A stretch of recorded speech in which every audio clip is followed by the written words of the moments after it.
Bien, bonjour à tous mesdames et messieurs, bienvenue sur cette nouvelle vidéo Genshin Impact. Aujourd'hui, nous allons faire une vidéo que j'ai fait il y a un an quasiment tout pile. Je vais vous dire exactement quand est-ce que je l'ai faite cette vidéo. Mais cette vidéo est là pour fêter mon AR60 enfin. Après je sais pas combien de temps de jeu sur Genshin Impact, je suis enfin AR60 et pour l'occasion, nous allons faire un concept que j'ai fait il y a 11 mois. Je l'ai fait le 6 octobre 2022, le tout début de Fontaine, et aujourd'hui, pour le tout début de Natlan, nous allons faire un top 15 cette fois-ci des meilleurs personnages de Genshin Impact. Pourquoi top 15? Parce que de base, je voulais faire un top 20, mais il n'y a pas assez de personnages 5 étoiles puisque c'est un top des personnages 5 étoiles, puisque c'est les personnages que j'utilise le plus dans Genshin Impact. Après, j'utilise aussi des 4 étoiles, mais j'utilise plus de 5 étoiles que de 4 étoiles. Mais voilà, mais en tout cas, en ce qui concerne les 5 étoiles, eh bien, tout simplement, j'utilise, enfin, j'en ai beaucoup. Comparé à l'année dernière, j'en ai beaucoup plus. Il y a des habits qui ont changé, et d'autres personnages qui ont été enlevés ou qui ont été baissés ou remontés, d'autres qui ont été enlevés. Voilà. Et surtout, je voulais vous dire que c'est mon avis. Donc, si vous n'êtes pas d'accord, ce n'est pas grave. De toute façon, chacun joue ce qu'il veut sur Genshin Impact. Vous invoquez qui vous voulez, vous jouez qui vous voulez avec qui vous voulez. Chacun fait ses équipes, ses invocations, ses builds. Genshin Impact, c'est ça qui est bien avec ce jeu, c'est que tu peux faire ce que tu veux avec tes personnages. Voilà. Et donc aujourd'hui, nous avons le top 15. Donc, on va commencer par les 10, non, les 5 de la fin du, du moins bon au 10e. Alors sachez que même si un personnage est 15e, c'est pas parce que je le déteste, c'est juste que dans les personnages que j'aime, c'est celui que j'affectionne le moins. Et vous allez être surpris d'ailleurs, pour ceux qui se rappellent de mon top de l'année dernière, mais vous allez être surpris. Est-ce que vous êtes prêts? On commence direct. Donc, en numéro 15, mesdames et messieurs, nous avons tout simplement Diluc! Eh ouais, Diluc en numéro 15, alors qu'il était numéro 3 l'année dernière, what the fuck. C'est juste que depuis euh, le début de Genshin Impact à aujourd'hui, il y a des personnages qui sont largement mieux que Diluc. Il y a des personnages, un personnage Pyro, je parle, parce que forcément, ça sera par rapport au personnage du même élément que lui. Et donc là, Diluc, même si c'est un très bon, enfin, même si c'est un beau personnage qui est pas non plus catastrophique, avec le temps, il a un peu vieilli. Son gameplay, il vous faut des personnages spécifiques pour le jouer, mais ça reste un bon personnage. Et justement, en termes de personnages pyro, il y a d'autres personnages pyro qui sont dans ce top et qui sont meilleurs que Diluc. Voilà, donc Diluc en numéro 15. Ensuite, en numéro 14, nous avons un autre personnage pyro, qui est Yoimiya. Yoimiya, c'est une archère pyro que je veux tellement. Alors, il y aura des personnages que j'aurai pas, mais j'ai quand même joué les personnages quand ils sont sortis. Par exemple, on pouvait les tester, ou alors dans les quêtes d'histoire, tout ça, tout ça. Et là, pour le coup, Yoimiya, c'est vraiment une très bonne archère. Son attaque automatique est juste l'une des meilleures. Sa compétence, je crois que ça permet d'amplifier ses tirs, etc. C'est une très bonne archère et un très bon personnage pyro. Ensuite, en numéro 13, nous avons un autre archer pyro. C'est Linné. Voilà, Linné qui est juste, pour moi, le meilleur archer pyro. Ses attaques chargées fait que vous tirez des leurres, ce qui va attirer les mobs vers eux et donc vous pourrez avoir moins de dégâts, forcément vu qu'il il ne vous vise pas. Mais en tout cas, voilà. l'inné que j'ai eu quand il y a Alarchino qui est sorti, j'étais à la fois content de l'avoir, mais un peu déçu. Mais je pensais pas avoir Chlorine après, donc finalement je suis assez content de l'avoir. En plus j'ai une très très bonne arme pour lui, mais voilà. Ah oui, je peux même vous montrer à quoi il ressemble l'inné.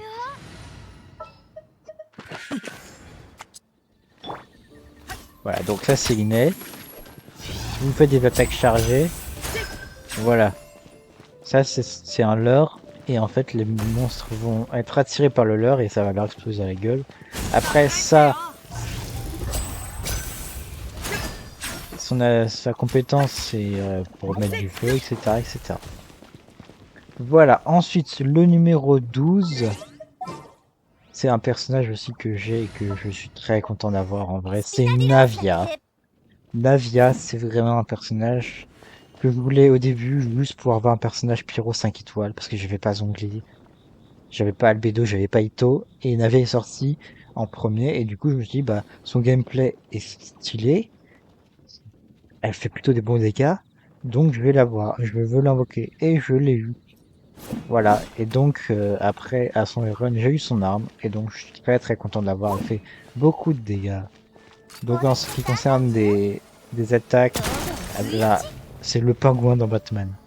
Son, c'est juste que son parapluie, en fait, il fait canon.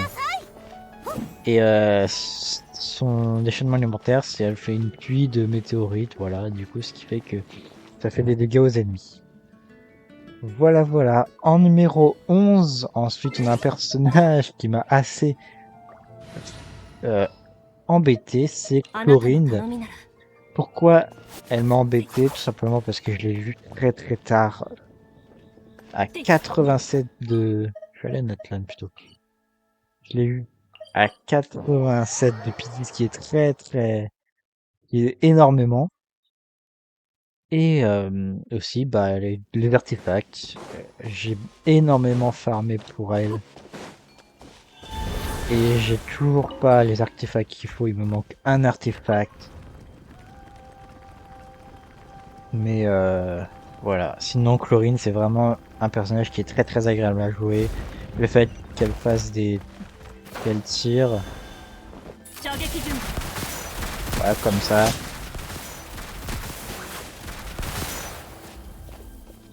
C'est très très stylé. On va se mettre là pour les tops. Donc voilà, Chlorine dans numéro 11, déjà. On va passer maintenant au top 10.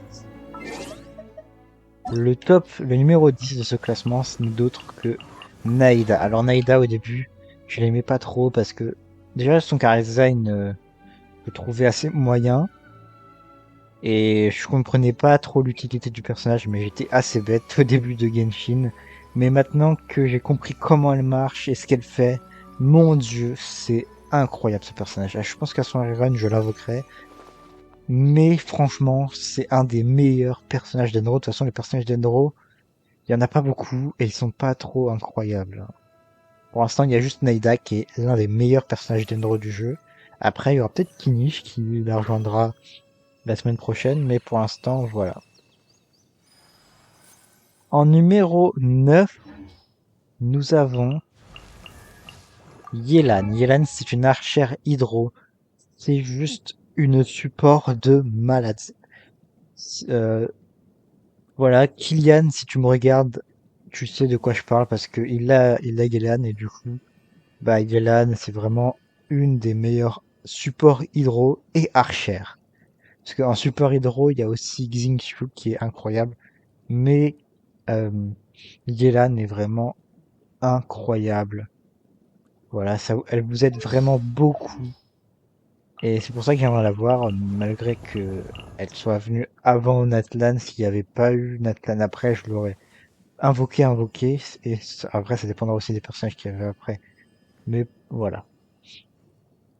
Ensuite, on passe au numéro 8. Le numéro 8, c'est autre que un des meilleurs personnages de Fontaine, Vriosley.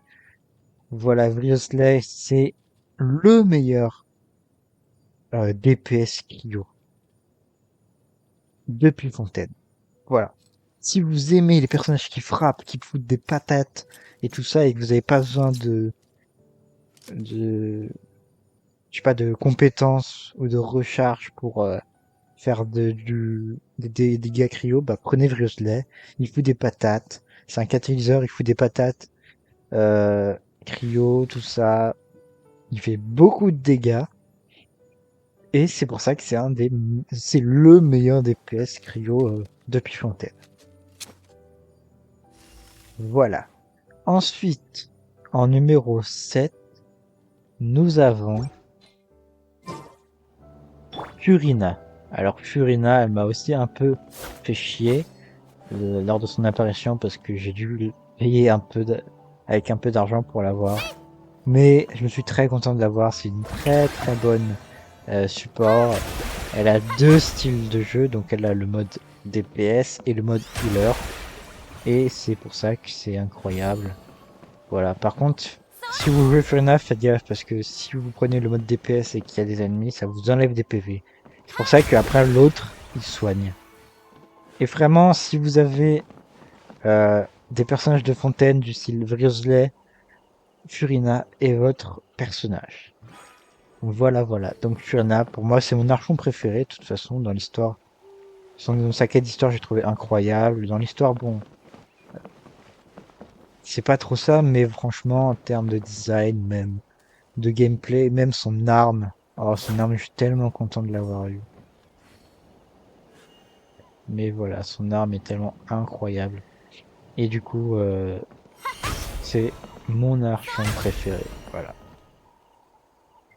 Ensuite, en numéro 6, nous avons Kazuha. Kazuha qui est un personnage que j'utilise tout le temps.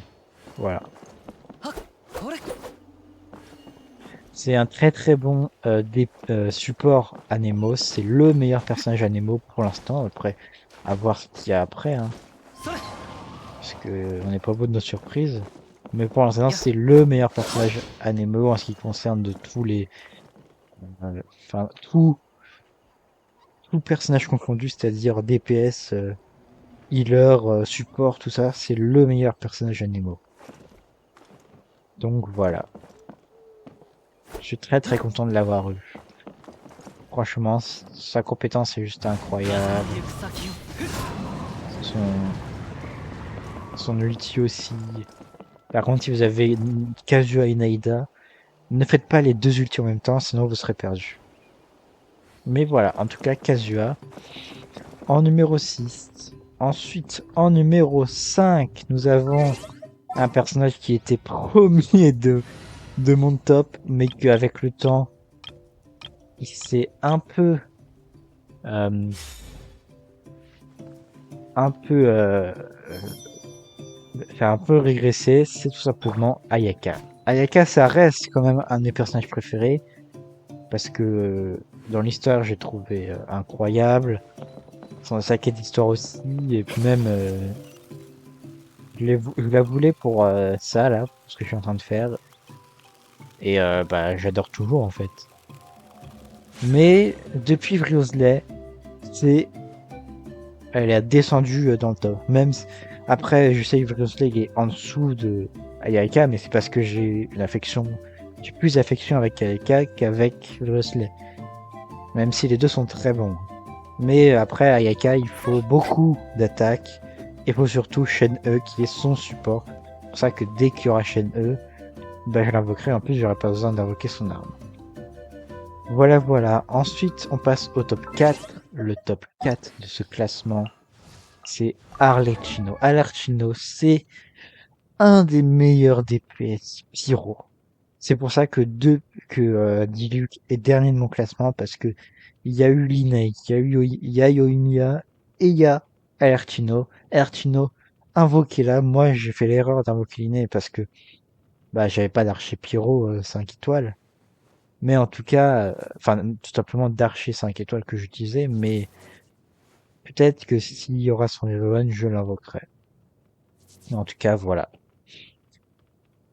Alertino est juste incroyable. Elle fait des dégâts de malade si vous la buildez bien, et surtout son arme. Je peux pas vous montrer là parce que Je l'ai pas, faut l'avoir pour pouvoir l'arme, mais franchement, son arme est juste incroyable. 私について Voilà, voilà. Ensuite, en top 3, nous avons l'un des meilleurs personnages du jeu en termes de gameplay et le meilleur shield du jeu, Zhongli. Zhongli, c'est un personnage qu'il me faut absolument parce que il y a un autre personnage qui arrive bientôt dans le top qu'il faut absolument pour le jouer avec. C'est le meilleur shield du jeu. Si vous le jouez euh, en mode bas shield, c'est le meilleur shield de Genshin Impact. Pour l'instant, il n'y a pas eu meilleur shield que lui. Beizu à côté de lui, il pue la merde. Voilà. Et c'est juste un des meilleurs personnages Géo avec Navia. Voilà, voilà. Et ensuite, on arrive au top 2 de cette vidéo. Le top 2 n'est autre que la Shogun. La Shogun, c'est un personnage que j'ai depuis énormément longtemps. Ça fait depuis peut-être janvier que je l'ai. Janvier 2022, évidemment. Je crois que c'était ça, hein, si je me trompe pas. 2023, excuse-moi. Janvier 2023. Je me disais, ça fait un peu longtemps quand même. Mais vraiment, la Shogun ne me quitte pas depuis que je l'ai. Elle est tellement incroyable. Et du coup, bah voilà quoi. C'est un très très bon support électro. C'est l'un des meilleurs personnages électro du jeu avec Chlorinde. Et du coup, bah voilà quoi.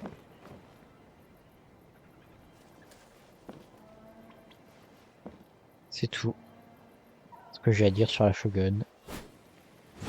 J'hésite à prendre son arme, mais je me dis que j'ai déjà le bâton d'Oma qui est bien. Donc, en vrai, non, je pense pas à la prendre.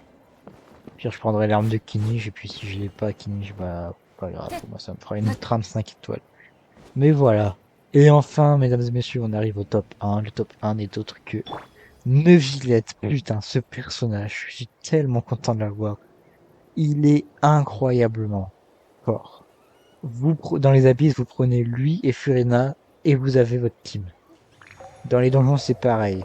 Il y a des fois, rien qu'avec sa compétence, je one-shot des gens. Enfin, des mobs. Mais voilà.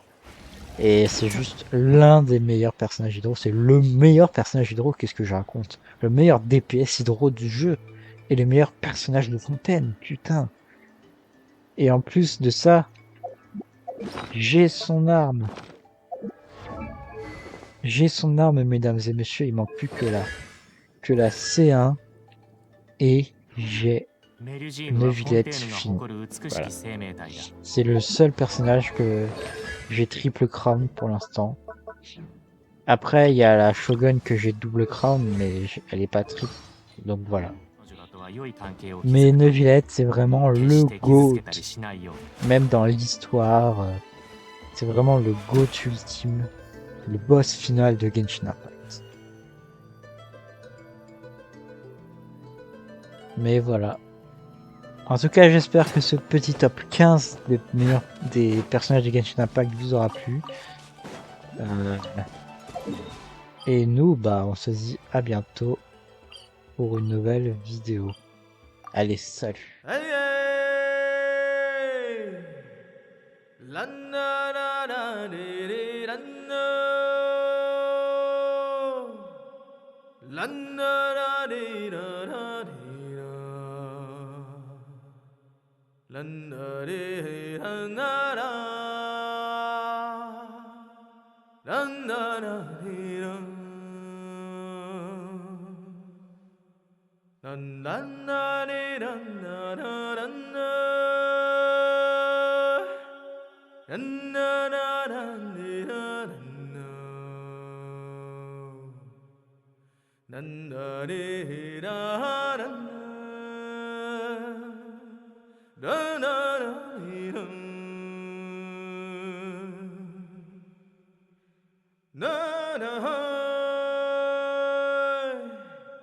나나 난나 난나해 나난하 난나노 난나네 난나나나 한단나라란디리란해 란나라란디리란나 란나리란나라라 나란다